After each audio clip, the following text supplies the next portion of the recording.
Too calm? Too perfect? Sometimes all it takes is an evening cup of coffee for something to begin, something that shatters everything you thought you knew about intimacy, love, and loyalty. He came home expecting the usual quiet, the familiar comfort. But in the dim light of the living room, it wasn't silence that awaited him. It was a revelation, spoken softly, yet cutting through everything he believed was unshakable. One question, one idea. And in that suggestion, a crack from which the fault line in their marriage began to spread. Curiosity? A rebellion against routine? Or the first step toward a place from which there's no return? Hello, my friend. I'm so glad you stopped by my channel. If you're here for the first time, don't forget to subscribe and share this video with your friends or family. It really helps my channel a lot. Please tell me in which city or country you watched this video. I value every one of your comments. So, let's get started. The day's exhaustion still lingered in Miles's body as he slowly pulled into the driveway and shut off the engine. His muscles ached from head to toe, but the thought of finally being home offered a small sense of relief. With a long breath, he picked up his briefcase and made his way to the front door. The moment he stepped inside, he was greeted not with comfort, but with a silence that felt unnaturally heavy. The living room was dimly lit, and Lena sat on the couch, but there was something strangely different about the scene. She wasn't casually flipping channels or skimming through a book like she usually did. Instead, she remained completely still, hands resting in her lap, her eyes distant and unfocused. Miles placed his briefcase down near the door and cautiously walked toward her. "Hey, everything okay?" he asked gently, trying not to reveal the growing tension coiling inside him. Lena lifted her gaze and gave him a small, uneasy smile, though the strain in her expression made it clear that something was bothering her. "Hi, Miles," she replied softly, barely above a whisper. There was hesitation in her voice, as though she didn't quite know how to begin. Miles sat beside her, sensing the presence of something unspoken that was weighing heavily in the room. The atmosphere felt thick with the pressure of things unsaid, but he didn't press her to speak. He sat quietly, watching as she took a slow breath and began fiddling with the edge of her dress, an old nervous habit he recognized immediately. "I've been doing a lot of thinking," she said finally, her tone even but subdued. "About us, about where we are. It all feels so monotonous lately." Miles felt a knot forming in his chest, but he said nothing, focusing on every word. Lena paused, as if carefully considering her next sentence. "It's not that I'm unhappy," she went on. "I really do value what we've built together. I love you. I mean that. But something feels off. It's like we're stuck in this never-ending cycle," she explained. "Everything's become so expected, so routine." Miles gave a slight nod, trying to seem receptive even as his thoughts began to race. What was she getting at? Lena hesitated before continuing.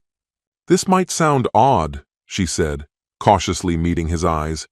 "But while I was looking for ways to shake things up, an idea crossed my mind." Her voice changed just a little.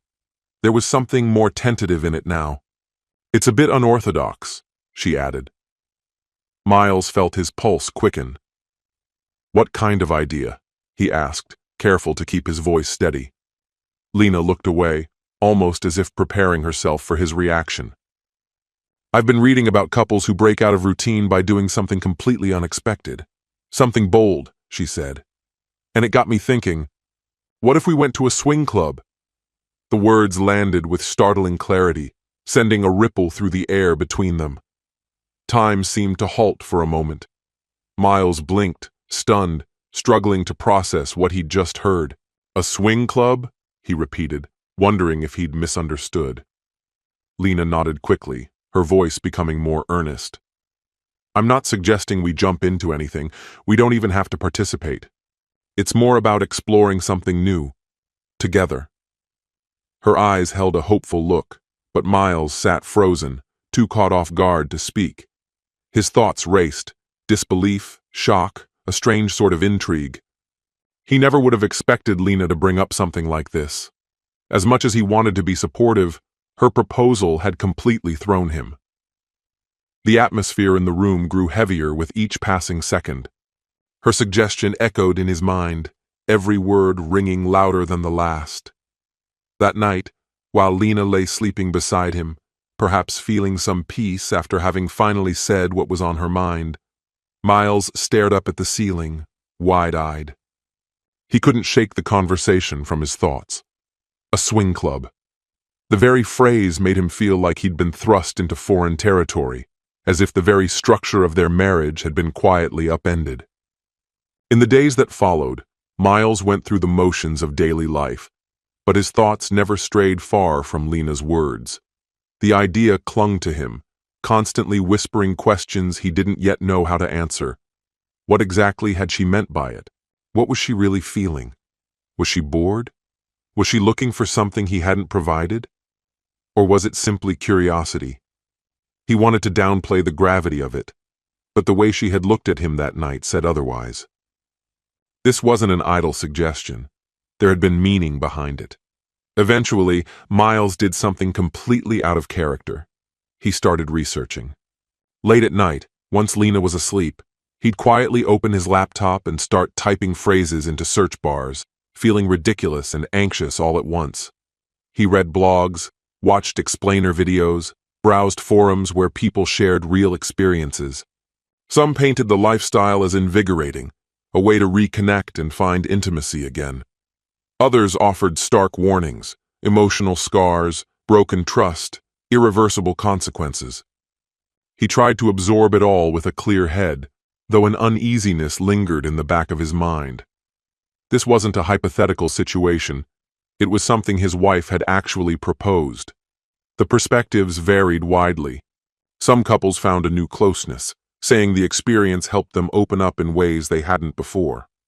Others admitted it introduced strain, jealousy, or fractures that had been hidden beneath the surface. Miles read the posts of men who felt just like he did, caught off guard, uncertain, reluctant. A few said they'd found a deeper connection with their partners. Others confessed it only magnified their differences. As the days passed, Miles found himself wondering which path their relationship might take. More than anything, though, he found himself questioning who he really was. He had always seen himself as stable, traditional, a man who thrived on predictability. Lena's suggestion didn't just challenge their marriage, it challenged his identity. And yet, there had been something in her voice that night, a kind of vulnerability, a quiet honesty, that he couldn't ignore. He didn't know what his answer would be, but one thing had become clear. He could no longer pretend the question wasn't there. He didn't want to dismiss her feelings or act as if they weren't valid, but deep within, a rising fear kept gnawing at him, a quiet panic that this situation might already be slipping out of his hands. At work, he found himself adrift, staring blankly at the screen as unfinished tasks multiplied. Co-workers occasionally asked if something was wrong, but he offered only vague replies. It wasn't the kind of thing he could explain. This was something personal, something strictly between him and Lena, a burden that had slowly set them apart from the rest of the world. That distance, ironically, only deepened Miles's sense of solitude. One night, alone at the kitchen table with a mug of coffee warming his palms, he began to sift through his own thoughts. Was there a genuine part of him curious about Lena's suggestion, or was he simply clinging to the hope that agreeing might keep them from drifting further apart? Saying no outright felt like turning his back on her, ignoring what clearly mattered to her. But going along with it without conviction felt dishonest, to both of them. He found himself trapped, mentally circling the same questions with no clear answers. Miles understood another conversation was coming, unavoidable and necessary, but the idea of starting it made his chest tighten. What if he phrased something wrong? What if she misunderstood his hesitation? Lena had always been his safe space, the person he confided in most. But something had shifted. Her suggestion had quietly altered the dynamic, placing an invisible barrier where comfort used to be. It wasn't anger or resentment, just an unfamiliar, widening gap neither knew how to close. That night, as he lay beside her watching her sleep soundly, a heaviness settled over him. His love for her remained unwavering. But for the first time, he began to doubt whether love alone could bridge the divide forming beneath them. Still, Miles knew he couldn't avoid it forever. The next day, he practiced conversations in his head, rehearsing his words, trying to get the tone right. But when he finally walked through the door that evening, every line he'd prepared evaporated. Lena was in the kitchen, finishing dinner. The aroma from the stove mingled with the quiet hum of the space. She looked calm, but the silence between them buzzed with tension neither wanted to acknowledge. Dinner passed in heavy quiet, each bite weighed down by everything unspoken. Eventually, Miles placed his fork down and met her eyes with a steady look. "We need to talk about what you mentioned the other night," he said, his voice level but deliberate. Lena put her utensils aside and gave him her full attention. Her expression was soft but alert, as if she was prepared for both resistance and compassion. "All right," she said gently, her voice open yet cautious. Leaning forward, Miles rested his arms on the table. "I've been thinking about what you said, about trying something different, going beyond the boundaries we're used to. And honestly, I don't know if I'm truly ready for that. But I also don't want to ignore how you feel or act like your needs don't matter." He paused, watching her carefully to gauge her reaction before going on. "So, I'm willing to try. I don't know where it'll lead or how I'll feel, but I want to face it with you." Lena's expression softened with a quiet relief, and she offered a hesitant smile, as though cautiously optimistic. "Miles, I need you to know, this isn't because anything's broken between us. It's about exploring something new, together." He gave a slow nod, though a faint uncertainty still stirred within him. "I get that," he said, even if a part of him still wasn't sure he truly did. When the night finally came, Miles felt his nerves tightening with each tick of the clock. He kept adjusting his tie in front of the mirror, trying to present a calm he didn't actually feel. The destination loomed in his mind, making his stomach churn. Lena looked poised and graceful in a sleek black dress, her serene presence somehow both reassuring and alienating. She looked like she belonged to this moment, and that only deepened his unease. They drove in silence, the air between them thick with anticipation. The address she had given led them to a quiet, affluent neighborhood with trimmed lawns and spacious homes. When they pulled up in front of the house, Miles was struck by how understated it was. The modern architecture and subtle lighting gave it a refined elegance, with no obvious signs of what lay inside, just soft light behind tall windows and an air of curated discretion. A polished host welcomed them at the door, smiling warmly and gesturing them inside. As Miles stepped in, he was immediately caught off guard by the interior. Everything was tastefully arranged, from the minimalist decor to the ambient music playing softly in the background. The guests moved with calm confidence, dressed in refined clothing, speaking in low, easy tones. It was nothing like what he'd feared. There was no crudeness, no sleaze. It felt more like a sophisticated private gathering than anything else.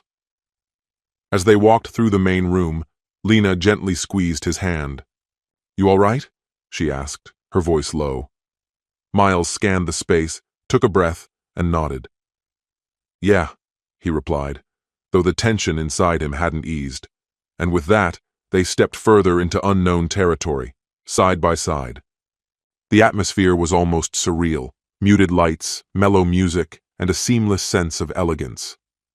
Holding a glass of wine offered at the entrance, Miles tried to keep his composure as he glanced from one quiet detail to the next. Lena, meanwhile, seemed effortlessly comfortable. She glided from one conversation to another with poise, as though she had always belonged here. Miles, on the other hand, focused on not looking out of place. Not long after stepping into the venue, they were approached by another couple. Adrian and Renee, impeccably dressed and radiating natural charm, greeted them with such genuine warmth that some of Miles's nervous energy began to ease. Lena was quickly pulled into a spirited exchange with Renee, their voices filled with laughter and affectionate compliments, while Adrian struck up a casual conversation with Miles, gently nudging him toward comfort. Gradually, Miles found himself loosening up, though a cautious edge remained. He couldn't ignore how animated Lena had become. Her laughter flowed freely, her gestures lively, and while part of him was relieved, another part felt quietly rattled. Lena looked entirely at ease in a place that, to him, still felt alien. As the evening unfolded, the conversation among the four of them grew more personal. Renee began sharing how she and Adrian had stumbled upon the club years ago and how it had brought unexpected closeness to their bond. Lena absorbed every word, visibly intrigued, her eyes bright with curiosity. Miles, however, stayed mostly silent, trying to piece together the implications. When Renee casually proposed the idea of the four of them exploring something together, Miles felt his heartbeat surge. He instinctively glanced at Lena, searching her face, and found her grinning. But it wasn't her usual smile. It carried a spark of hunger, of anticipation. The moments that followed blurred in Miles's memory. They were led to a quieter part of the venue where the mood darkened into something more suggestive. The lighting softened to a seductive dimness, and the entire space seemed to hum with sensual promise. Renee and Adrian returned, moving toward them with an ease that made Miles uncomfortable, as though this kind of encounter was no more extraordinary than polite conversation. Lena looked at him with an encouraging expression, and before he could figure out how to stop it, Renee's touch slid lightly along his arm. Miles froze, trapped between intrigue and detachment. Minutes passed as he tried to adapt, not out of desire, but from a need to keep pace with Lena. Adrian, composed and confident, began interacting with Lena as though it were second nature, while Renee mirrored that poise with Miles. The exchange unfolded with disarming smoothness, but Miles couldn't tear his eyes from his wife. Watching her in such close contact with another man stirred something chaotic inside him, equal parts curiosity and deep discomfort. It felt as if he had slipped into someone else's life, witnessing a scene he didn't belong in. At first, Miles tried to participate. He followed Renee's lead, responded where he could, and even experienced fleeting moments of ease. But everything changed when Lena, flushed and radiant, turned to him and said something that fractured his reality. "Let's go to a private booth," she said, her tone unshakably firm. "I want you with me, and I want other men too." Miles was stunned. The words hung in the air, almost too heavy to absorb. He couldn't form a reply. He just stared at her, shaken by what she had revealed.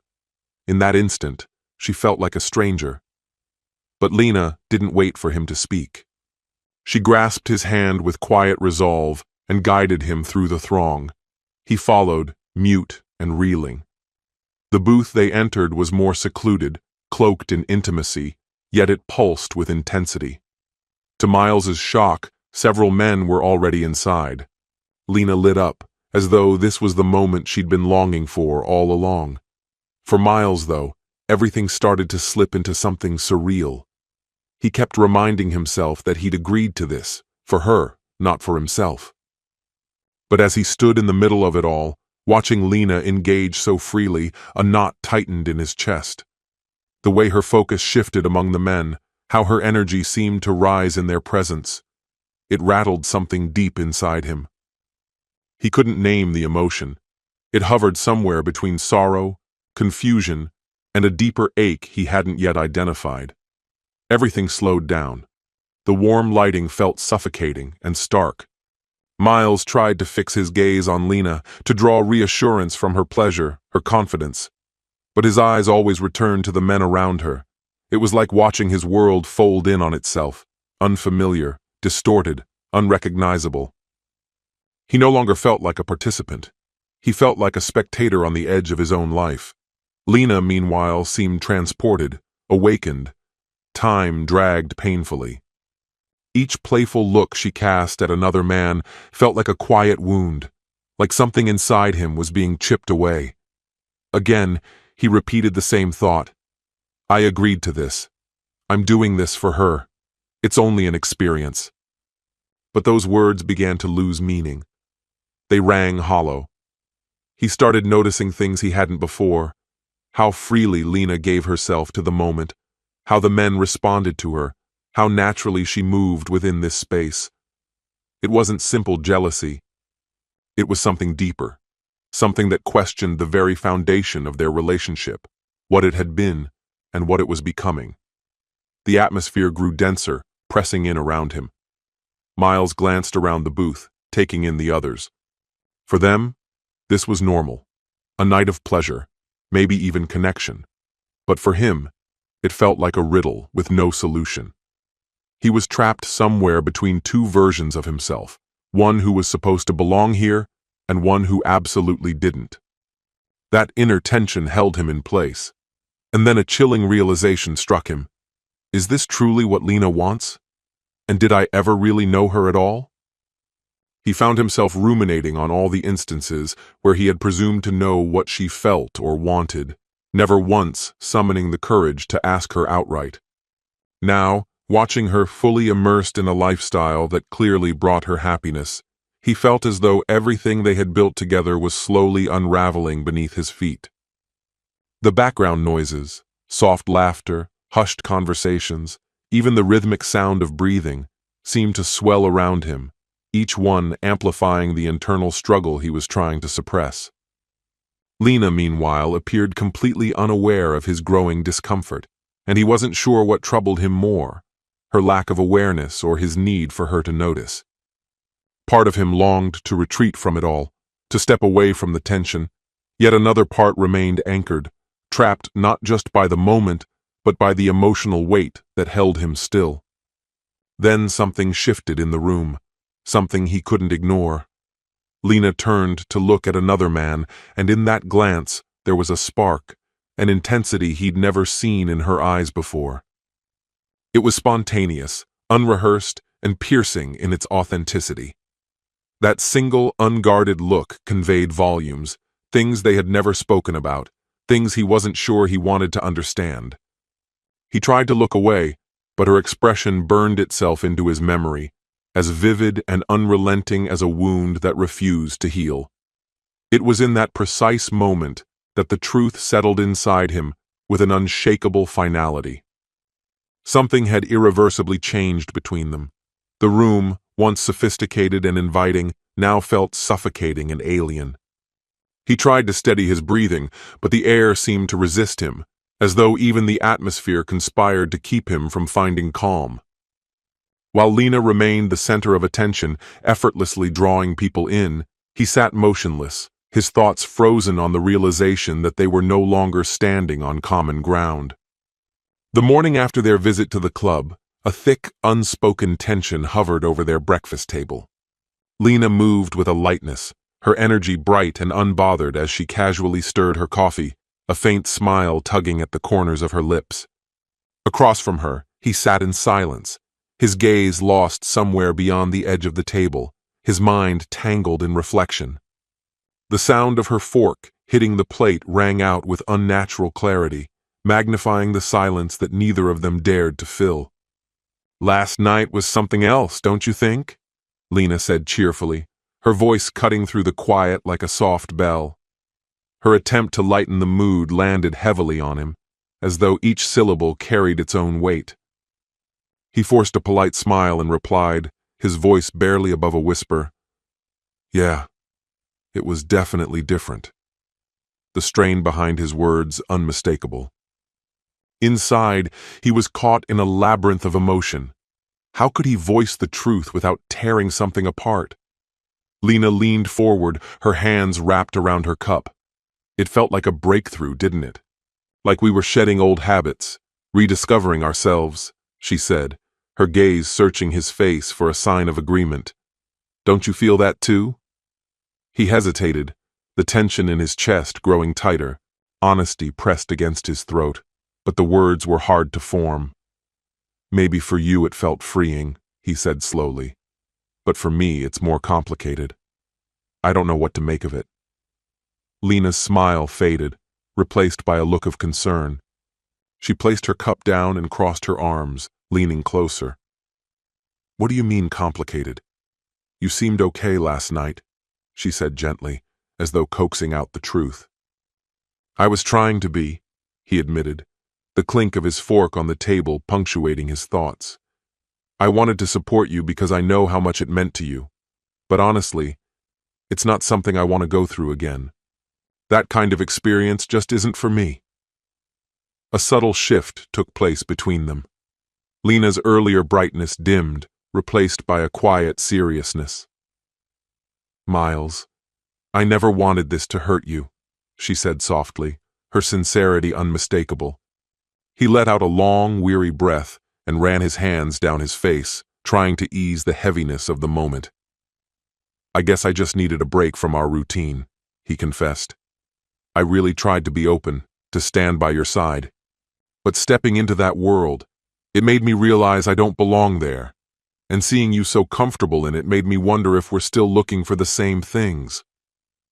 Lena sat in silence, her expression caught somewhere between regret and unease. After a long pause, she finally spoke. I never meant to push you away, Miles. Truly. That night, it awakened something in me. A part I didn't even know was missing. And now I feel like I need to explore it further. Her words struck him like a quiet warning. This wasn't just an experimental phase or fleeting interest. Something within her had shifted on a deeper level. Something that might carry her away from the version of life they had once shared. So, where does that leave us? He asked, his voice cracking with uncertainty. Lena's eyes dropped to her coffee cup, her fingers nervously twisting its handle. She struggled to find the right words. I don't know, she said finally, her voice low. I think we need to talk more, to really ask ourselves if we're still headed in the same direction. The weight of her words lingered like a slow-falling curtain. Over the weeks that followed, even as they tried to go back to their daily rhythms, the divide between them only widened. Lena radiated a newfound vitality, her steps lighter, her presence more animated. Miles, by contrast, felt himself slipping into the background, his connection to her growing fainter by the day. Every conversation became polite but empty, as if both were carefully avoiding the emotional undercurrent pulling them apart. Though they continued to share the same home, emotionally, they existed in entirely separate spheres. Their interactions were surface level, filled with small talk and silence.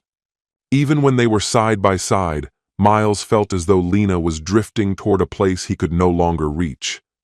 Eventually, he began to question whether trying to bridge the gap made sense at all, or if it was time to quietly let her go.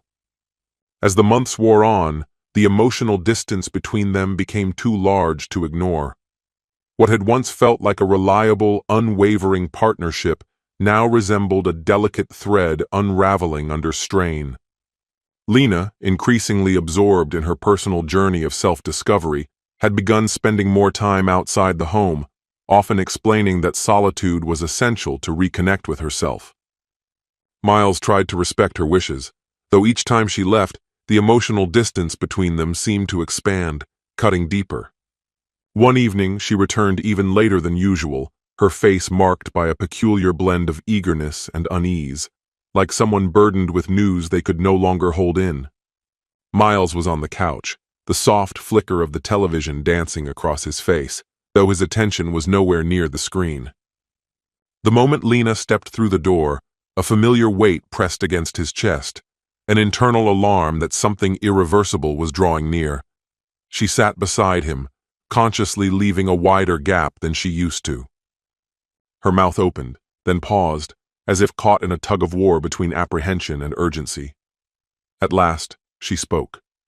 "Miles," she began gently, her voice calm but firm. "We can't keep pretending everything's fine." He turned to her slowly, exhaustion etched into his features. "I'm here," he replied evenly, despite the storm beginning to build inside. Lena exhaled, as though steadying herself before leaping into cold water.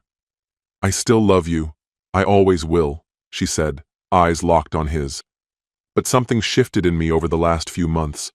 That night at the club, and everything that followed, opened my eyes to how little I really understand about myself.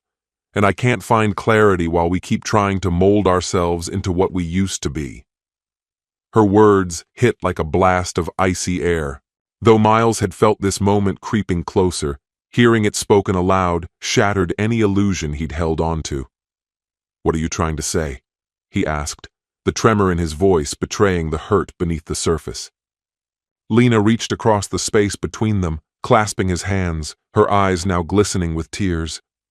"I think we need to separate," she whispered. "Not because I stopped loving you, but because staying in this limbo will only hurt us more.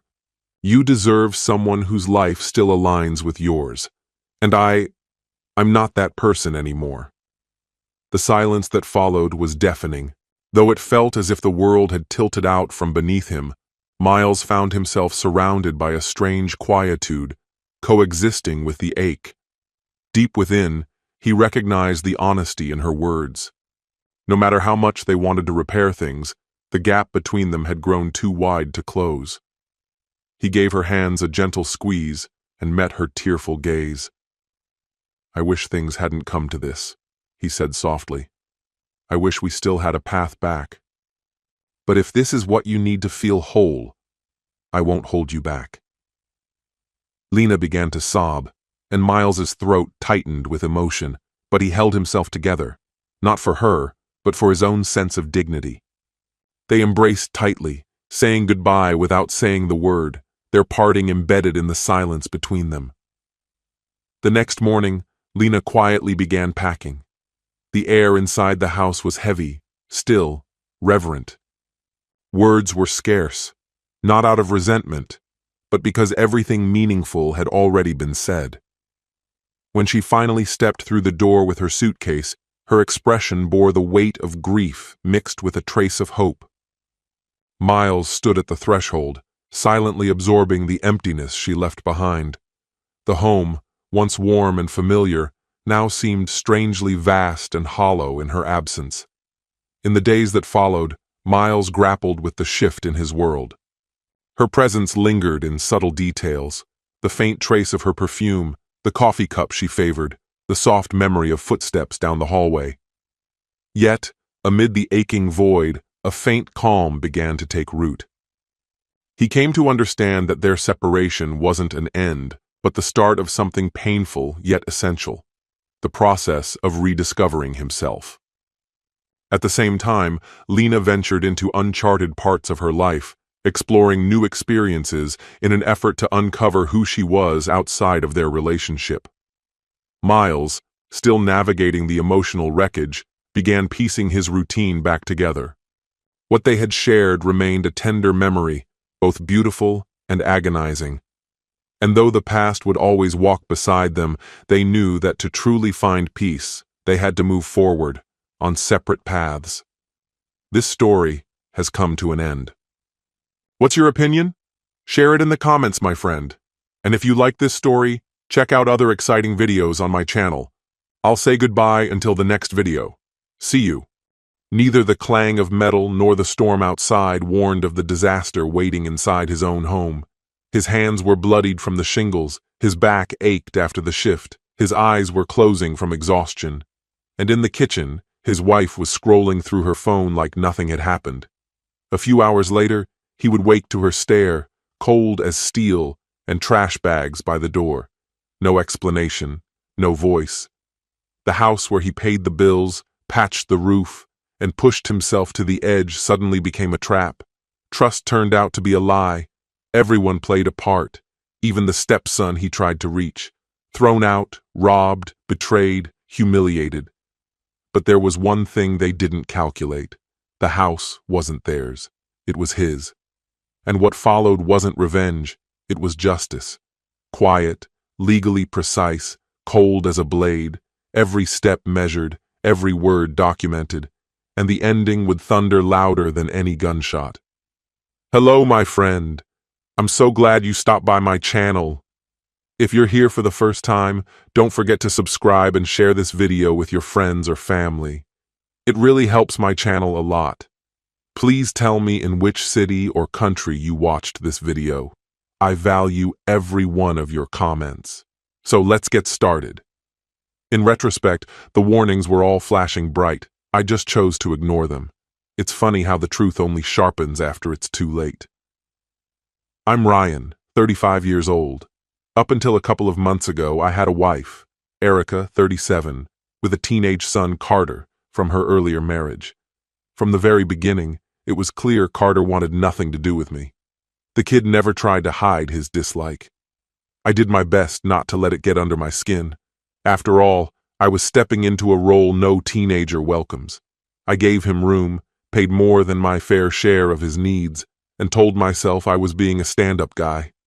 If I'm honest, I might have come across as pushy, especially when it came to budgeting. I stressed over expenses and often pressed Erica to dial back on her spending habits. Even so, I wasn't ready for how everything would unravel.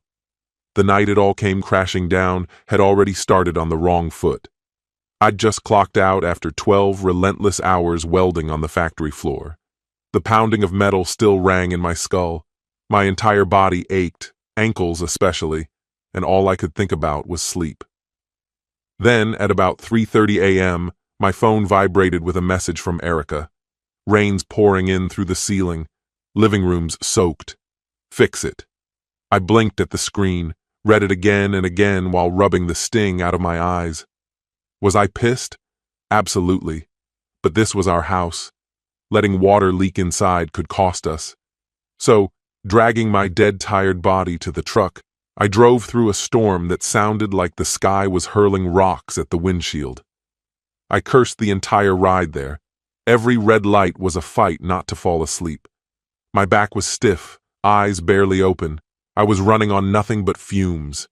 I pulled up just before 4, yanked a ladder from the garage, grabbed some tools, and braced for the chill. Each breath was like smoke as I climbed up into the chaos above. The wind hit me like a slap, and the rain felt like it was coming sideways. I lost count of how many times I nearly slipped off that roof. My palms were shredded from gripping the shingles, blood and water mixing on my skin. After nearly an hour of struggling, I found the problem. A few shingles had come loose.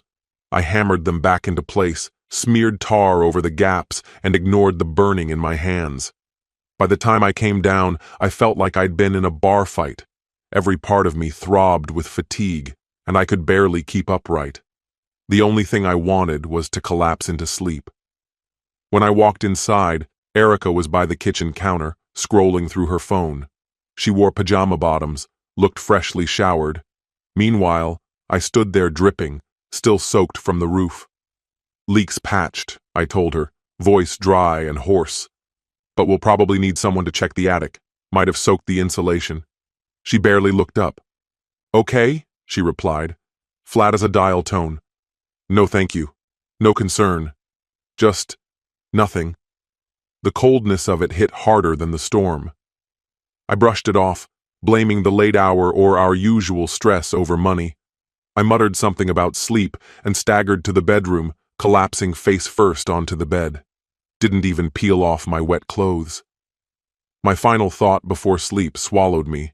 At least that's done. But the real disaster was only just beginning. When I woke up, sunlight was creeping through the blinds. My phone read 9:30 a.m., 4 hours of sleep. Tops. Erica stood over me, arms folded, jaw clenched tight. In the doorway, Carter leaned with a smug look that made my stomach turn. Still groggy and sore from the night before, I sat up.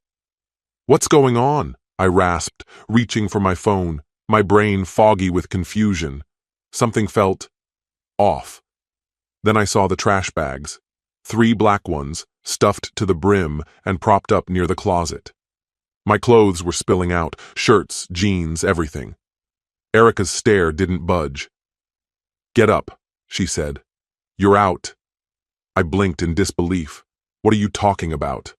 "I'm done," she said, calm as ice. "You're holding me back. I'm not doing this anymore. I deserve better, and I found someone who is." Her words were knives, each syllable sharp and final. Then her eyes flicked toward the fridge, where a piece of paper was taped up. From the bedroom, I could make out the large letters spelling my name. The note read, "You're dead weight. Get out. I'm find a real man." That line hit me like a sucker punch. The grammar was bad, but the message was clear. I sat there stunned, numb from the inside out. "What is this?" I asked, voice barely audible. "You still don't get it?" Carter chimed in, chuckling. He tossed my truck keys onto the bed like he was tossing scraps. "Mom says you can cry somewhere else. Don't bother coming back." Then I spotted my wallet, left open on the nightstand, empty. The $200 I'd stashed, gone. My eyes snapped back to them, a wave of anger rising fast. "You took my money?" Erica shrugged, unfazed. Her face didn't change at all. "Shared finances? Spare me," she scoffed, her tone bouncing off the walls like a slap. "I've spent too long cleaning up after you." "Cleaning up after me?" I shot back, my voice betraying the shake in my chest. "I've been the one holding this place together, covering the bills, pulling double shifts, running on fumes." "Spare me the martyr act," she snapped. "I'm done. I've moved on, with someone who actually has prospects, not some washed-up burnout scraping by. You've got 5 minutes to get your stuff and leave, or I'm calling the cops." Her words hit like a punch to the ribs. Someone else? That explained the smug silence, the sudden indifference. I felt the floor tilt beneath me. Of course, that's what had shifted. Carter stepped in from the hallway, his mouth curling into a cruel little smile. "I introduced them," he said, like he was proud. "My boss from the garage. He's been seeing Mom for months. Guy's loaded, not like you." I stared at him, too stunned to form words. "You set your mom up with your boss?" He shrugged, casual as anything. "Yeah, Sean's an upgrade. If I'd had any fight left, I might have swung, but I was already spent. My left hand still throbbed from patching the roof earlier. I forced myself upright, legs barely cooperating. "Erica, can we just talk this through?" I asked, stepping toward the door. "If we're done, you're gone. Now!" she screamed, voice cracking with fury. That was the end of it. No discussion, no chance to explain, just finality. I staggered to the bedroom, blindly stuffing clothes into trash bags, my mind looping a single nauseating thought. She didn't just leave. She planned this. Carter loitered in the hallway, holding up his phone, camera rolling. "Just in case you lose it," he said. "Need evidence." My fists clenched so hard my knuckles popped, but I didn't give them what they wanted. No explosion, no scene. I just walked past him into the living room, pain flaring in my back, dried blood still crusting under my nails. There it was again, that damn note on the fridge, staring me down. "You're dead weight. Get out. I'm finding a real man." I ripped it down, crushed it in my fist. Turning around one last time, I saw her glaring, arms folded tight. Carter beside her, that same victorious smirk glued to his face. I wanted to scream that this was my house too. But then a chilling thought crept in. Had we ever put both names on the deed? Things had moved so fast after the wedding. Now here I was, dragging garbage bags to the door like a stranger, while my chest felt like it was being torn in two. The door slammed behind me. A deadbolt clicked. Just like that, in 10 minutes I'd gone from husband to homeless. Later that day, I parked behind a 24-hour grocery store. The sun was shining, but I couldn't feel a thing. I kept checking my phone. Nothing. No calls, no texts, just silence. I nibbled on stale crackers, praying I'd wake up and realize this was all some fever-drenched nightmare. But the cuts on my hands told a different story. I tried to sleep in the truck, but every time I closed my eyes, I saw Erica's stone-cold stare and Carter's smug little grin. There was no rest. The next morning, I used a free pass at the gym just to shower. I stared into the mirror afterward, water dripping down my face. Puffy eyes, stubble I hadn't bothered shaving, and a hollow look that said it all. A middle-aged man who'd lost everything. The cruel irony? I'd been the one budgeting every penny, telling Erica we didn't need another pair of shoes or some flashy new gadget. Maybe I'd gone overboard sometimes. But what did it matter now? I was broke, tossed aside. The second night in the truck was even worse. My back screamed in protest, my only warmth a thin blanket that didn't do much. I watched headlights sweep across the windshield, unable to escape her voice echoing in my skull. I found someone else. Sometime past 2 a.m., I finally nodded off, only to be woken by a knock on the window. A security guard with a flashlight motioned for me to leave. "No overnight stays," he said. Muttering under my breath, I drove off to another lot, dead tired. When morning hit, my phone buzzed. A notification from the bank. The joint account? Wiped clean. She'd drained it. Of course she had. Anger roared in my chest. Years of careful saving. All those sacrifices. Gone like smoke. That day at work passed in a haze. I could barely stay upright. Wesley, one of the only guys at the shop I genuinely liked, pulled me aside during lunch. "Man, you look like hell. What's going on?" "Nothing," I muttered, but my voice cracked. He didn't buy it, kept pressing until I spilled. The argument, the eviction, living in my truck. His eyes widened. "Dude, come stay at my place. Seriously, you can't be sleeping in your truck." I didn't want to impose, but I had no other cards left to play, and that's how I ended up in Wesley's tiny living room, sleeping on a noisy pullout, my trash bags piled in a corner like someone else's forgotten life. By the third night, something shifted. A flicker of focus cut through the fog. I had to find out. Was my name even on the deed? The house had been in my name for years, ever since my grandfather passed it down to me. I was pretty sure the deed only listed me as the owner, even though I'd never updated it after getting married. If that was still accurate, then Erica had no legal grounds to keep me out. A week later, I ran into Sabrina, Erica's cousin, at a gas station. She had always kept me at arm's length, never going out of her way to be friendly. But something about her demeanor that day felt different. She looked shaken, like she wanted to vanish. After a few awkward moments, she blurted, "I'm sorry about all of this. Erica's been planning to push you out for a long time. She's been telling everyone you're useless." She paused, then dropped another blow. "She's been seeing someone else, for months now." My chest tightened. I managed to respond in a low voice. "Yeah, I heard. It's Carter's boss, right?" Sabrina nodded nervously, glancing around like someone might be listening. Then she dropped the hammer. "That leak in the house that night? It wasn't accidental. Erica had rigged it with a garden hose. She figured I'd be too exhausted from overnight shifts and fixing the roof to question it. Sabrina told me Erica even laughed about it at a family gathering, boasting that I'd never catch on. "I should have warned you," she whispered, staring at the ground. That was the moment something inside me snapped into place. This wasn't just betrayal. It was premeditated. She hadn't just hurt me. She had humiliated me. On purpose. That same day, I called Frank Mulligan. Wesley had mentioned him before. Said he was sharp and dependable. Frank had the kind of presence that made people listen. Silver-haired, immaculately dressed, and sharp as a blade. I brought him the deed, and after scanning through it, he gave me a firm nod.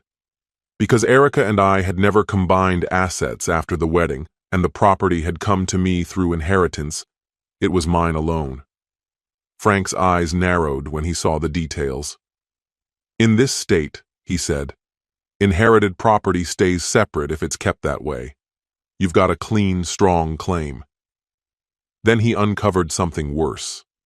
Erica had taken out a $25,000 loan using the house as collateral and forged my signature to do it. She'd been flaunting renovation updates online and even bought Carter a new car.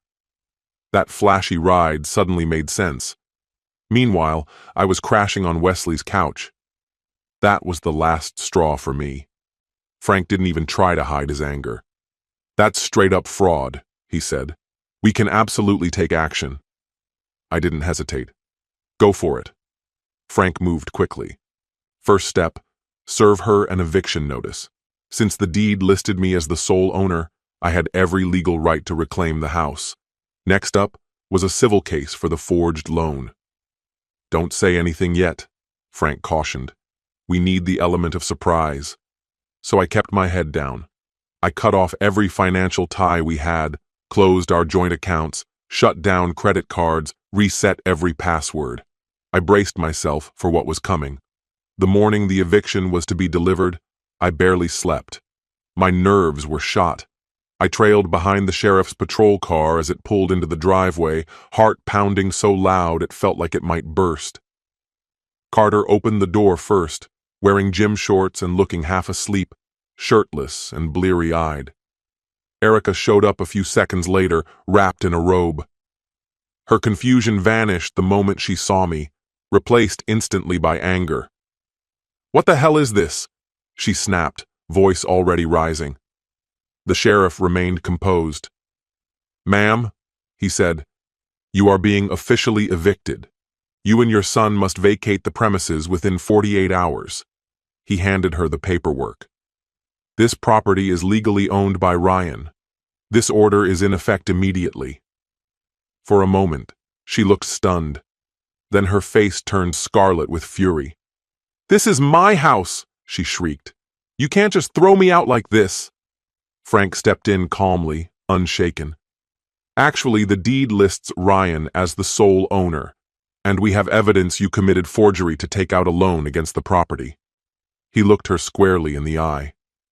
"You need to leave." Carter puffed up his chest and marched toward me, face twisted in anger. "Who the hell do you think you are?" he growled. "You think showing up here changes anything?" I didn't flinch. "You both kicked me out," I said, voice like ice. "What you didn't know is that I still legally own this place. It's time for you to go." Erica's face was mottled with rage. She turned to the sheriff, her voice climbing into hysteria. "He's harassing me. He's always tried to control me. This is abuse." The sheriff cut her off, firm and unbothered. "Ma'am, please refer to the eviction order." She snatched the document and scanned it, growing more frantic with every line she read. Then she shot me a glare full of pure hatred. "You worthless piece of garbage," she spat. "I should have left you years ago. Where the hell am I supposed to go now? You can't just—" "You've got 48 hours, the sheriff said, his tone final. "If you're still here after that, we'll return with enforcement." He leaned in, his voice a hiss like a drawn blade. "Don't make this more painful than it needs to be." Carter jabbed a finger toward me, that smug grin crawling back onto his face like a reflex. "You'll come begging when the silence gets too loud," he snarled. "Mom only stayed because she pitied you. You'll wish you'd handled this differently. Just wait." I felt the anger coil tight inside me, but Frank's words echoed in my head. Keep calm, always. I bit down on the fire, forced a cold, measured smile, and locked eyes with him. 48 hours, I said flatly. Whatever's still here after that goes in the trash, including your precious gaming rig, which, by the way, I paid for. He lunged, knuckles white, but the sheriff slid between us, hand resting near his holster. "That's enough," he said, calm but firm. Carter froze, chest heaving. Off to the side, Erica's expression crumpled from rage into a desperate kind of grief, tears forming at the corners of her eyes. "Ryan," she said, voice shaking. 7 years of marriage. You can't just throw me out like this." I swallowed hard, remembering nights spent alone in my truck, the ache of betrayal still raw. "You did the same to me," I said evenly. "Changed the locks, took my ID and cash. We're square now." I turned and walked away, her curses chasing after me like echoes in a canyon. My chest thudded with a messy beat, part remorse, part relief. But I pushed the guilt down. They made their decisions. Just like clockwork, the flood of messages started that afternoon. Carter and Erica lit up my phone, First with venom, then with pleas, and then back again to threats. I forwarded every one of them to Frank. By the next morning, I had 47 missed calls. Erica's voice messages spun wildly between "you'll pay for this" and "please, Ryan, we've got nowhere else to go." I sent one reply: "All communication goes through my lawyer." Then I blocked her number. Exactly 48 hours after the sheriff's first visit, I returned. Frank rode shotgun, and the sheriff followed close behind in his cruiser. My palms stuck to the steering wheel. I hated the drama, but I needed closure. To my surprise, a U-Haul sat parked in the driveway. Erica stood on the porch, eyes swollen from crying. She looked at me with a venom that nearly made me flinch. Whatever sympathy I might have had evaporated. "You son of a bitch," she hissed as I passed. I didn't answer. I walked inside, needing to assess the damage for myself. It was worse than I had imagined. Shattered glass littered the floors, furniture flipped over, the walls stained with patches of half-finished paint. The kitchen cabinets had been torn off their hinges, like some angry project begun out of spite, never meant to be finished. The sheriff reminded them that nothing bolted down could be taken. Appliances, light fixtures, those stayed. "They're mine," Erica snapped, gesturing toward the stove. She knew better. We both did. Those appliances were bought with money she stole, opened a loan in my name without me knowing. She had no legal claim to any of it. I poked through drawers and closets, looking for anything meaningful they might have taken. A few sentimental items were missing: family photos, small keepsakes, probably taken out of spite. But the foundation, the bones of the house, remained. That was something, at least. Still, 5 open holes punched through the drywall turned my stomach. Rage and sadness battled inside me like a storm. I stepped out into the fresh air. Erica came after me, tears pouring freely now. "Ryan, don't do this. I'm your wife. Doesn't that mean something?" I met her gaze, and just like that, the memory hit me like a slap, the note she'd left behind. "You're a burden. I found someone better. Get out." And her face that day, carved from stone and contempt. "You picked your path," I said, my voice hollow. The sheriff moved between us once more, firm but gentle. Something in Erica shifted. Maybe she realized it really was over. Her sob tore through the air as she stumbled back toward the truck.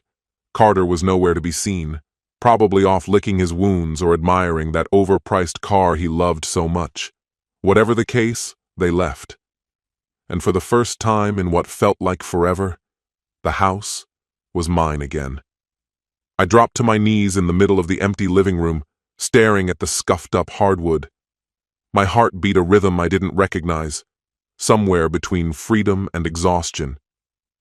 "It's over," I whispered, tears prickling behind my eyes.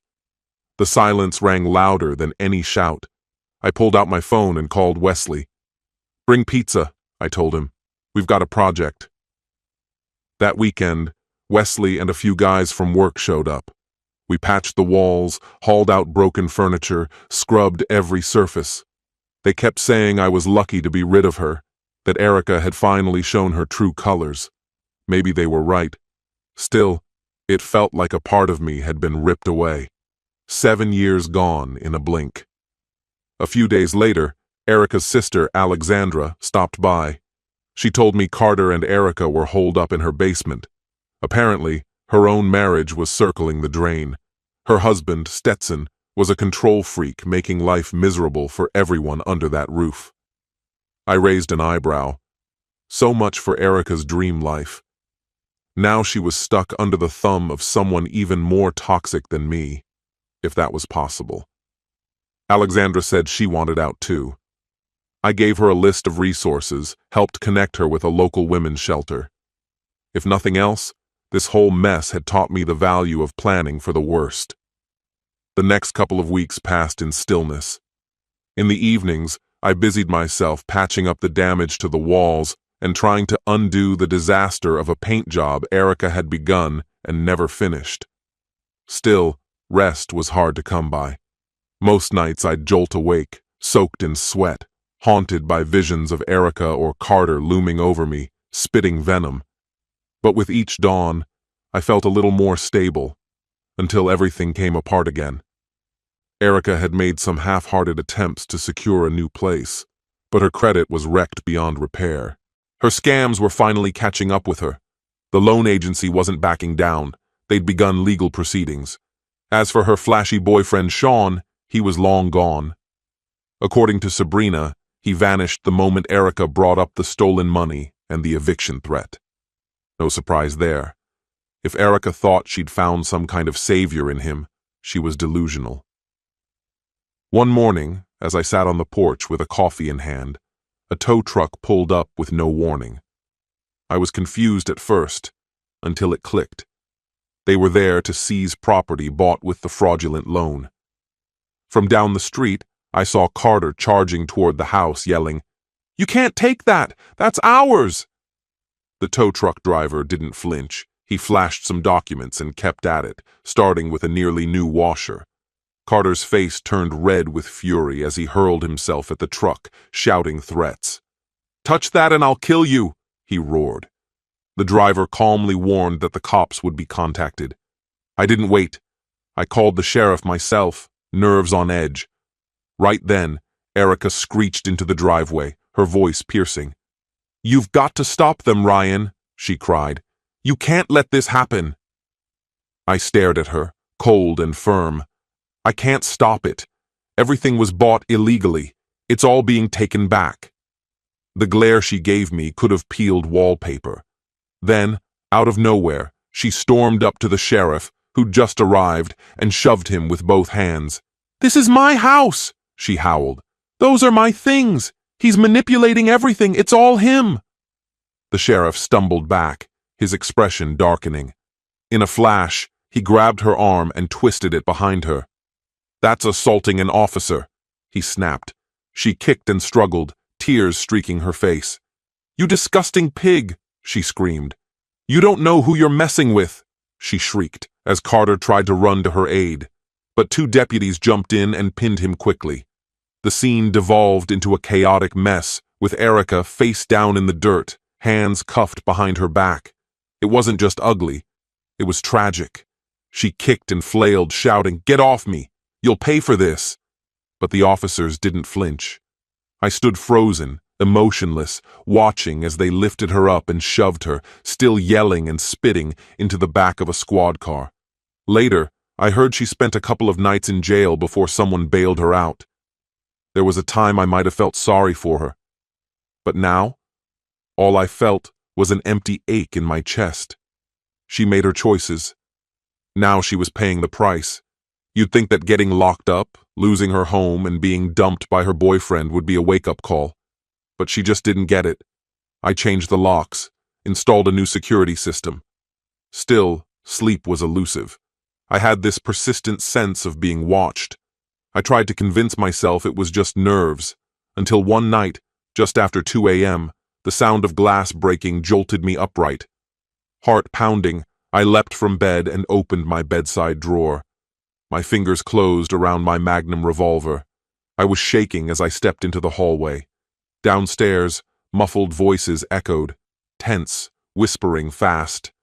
I flicked on the flashlight mounted to the gun. Each step creaked as I made my way down.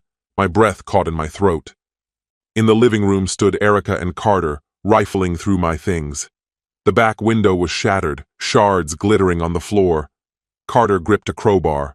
Erica was tearing open drawers like she was searching for something. Maybe cash, maybe documents. Who knows? "Don't move," I shouted, the flashlight beam locking on them. My hands were trembling so violently I thought I might drop the gun. Erica spun toward me, eyes wide, hair a tangled mess. She looked feral, like a cornered animal. "Ryan," she gasped, "please just lower the gun." "We only came to grab some personal stuff I left," she pleaded. I laughed, sharp, hollow, humorless. The adrenaline made my chest tighten. "At 2 in the damn morning, with a crowbar, you smashed my window." Carter stepped closer, raising the tool. "Hand over the money," he snarled. We lost everything because of you. I know you've got it stashed." I gripped the revolver tighter, my voice low and rough. "Back up, Carter, I'm warning you." He didn't stop. His eyes were wild, unhinged. I fired into the ceiling. The blast was thunderous. Chunks of plaster rained down. My ears rang. Erica screamed, stumbling back in terror. "What the hell is wrong with you?" she shrieked. "You nearly got us killed." My chest felt like it might explode, my breath caught somewhere between panic and fury. Still, I kept the magnum trained on them. "Put down the crowbar," I said, trying to keep my voice steady. "Both of you, don't move." Carter's eyes locked on the jagged hole in the ceiling, his face drained of color. He slowly let the crowbar slip from his fingers. It hit the floor with a sharp clang. Erica crumbled to her knees, sobbing and clutching her head. "You're out of your mind," she choked. "You'd really point a gun at your own family?" "You're not my family anymore," I answered, my tone like ice. "Not after everything you've done." "You abandoned me," I continued, bitterness curling around each word. "You forged my name. You tried to take everything I'd built." A tiny red light blinked in the corner of my eye.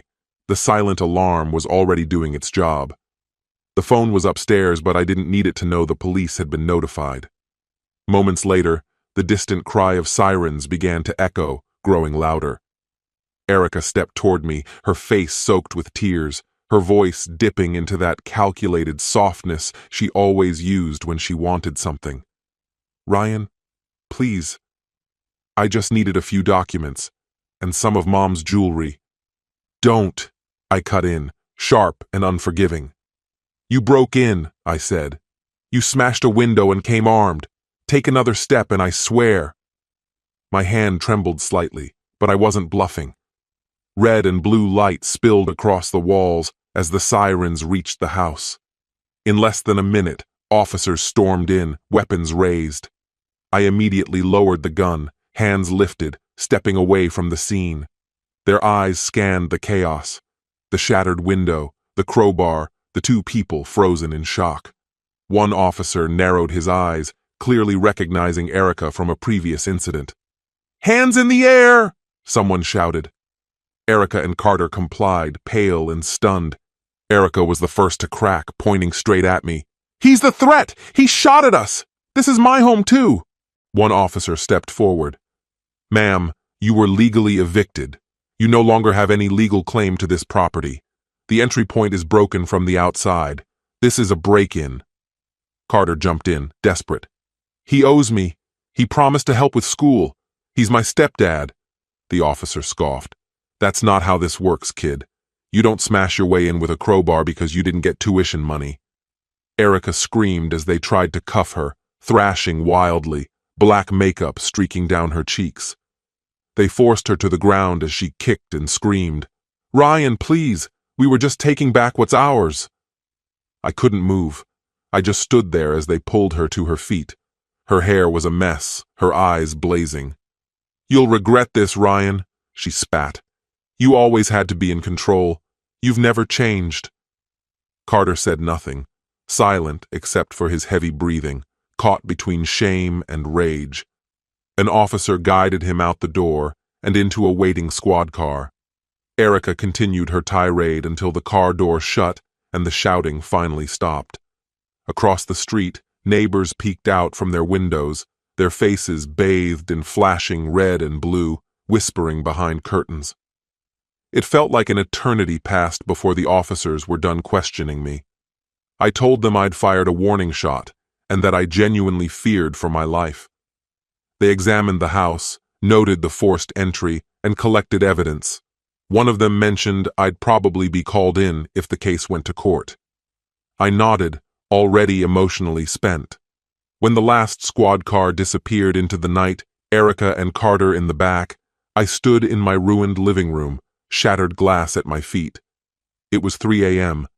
The air smelled like plaster dust and fear. I looked up at the ceiling, the bullet hole gaping above me, and hugged my arms around myself to keep from trembling. Then, as if out of nowhere, Wesley arrived. Groggy but concerned, he quietly started helping me sweep up the broken glass. "You okay, man?" he asked softly. I gave a slight nod. Couldn't trust myself to speak. I didn't even know how I felt. Not too long ago, I was just a husband stuck in a rocky marriage, arguing over bills with a stepson who never saw me as anything more than an obstacle. Now I'd fired a gun inside my home and watched the woman I used to love be dragged away in cuffs. It felt like something out of a bad dream.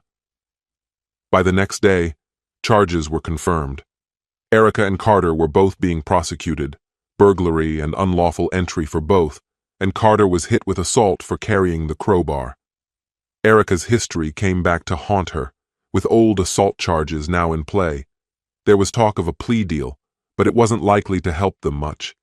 Erica could be looking at jail time or heavy probation. Carter would be saddled with a criminal record. As much as I once cared, that connection had long since eroded. A week later, I was in court for the hearing on the forged loan. The judge ruled in my favor. Erica had to repay the damages and now had a felony forgery conviction. I wouldn't be surprised if she wound up behind bars, though if anyone could wriggle their way out, it was her. As for Carter, college was off the table. I cut him off financially. He pitched a fit, but legally, I owed him nothing. As they were escorted out of the courtroom, Erica turned and threw one final glare my way. "I'll never forgive you," she hissed. "This story has come to an end. What's your opinion? Share it in the comments, my friend. And if you like this story, check out other exciting videos on my channel. I'll say goodbye until the next video. See you.